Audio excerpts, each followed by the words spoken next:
ছাত্রদের দাবির সাথে আছে, ছাত্রদের পাশে আছে। আর আমরা একটা কথা বলতে চাই, আমরা আর কোনো মায়ের সন্তান যাতে খালি না হয়। আর একটা দল মনে করেন হত্যা করা হয়, কোনো ছাত্রছাত্রীকে মারা হয়, সাধারণকে মারা হয়, তাহলে যে মারবে তাদেরকে আমাদেরকে মেরে ফেলে দিতে হবে।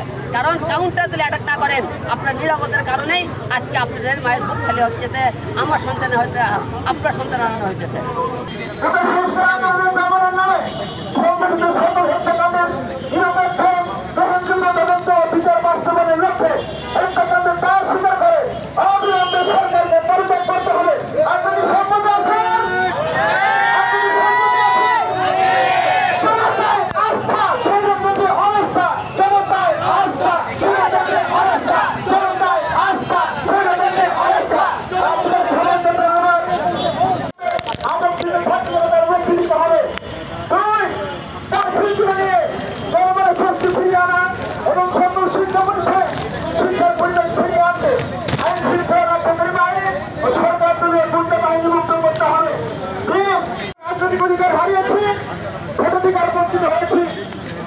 গুরুত্বপূর্ণ বিষয়ে সবার থাকার অধিকার হারিয়েছে।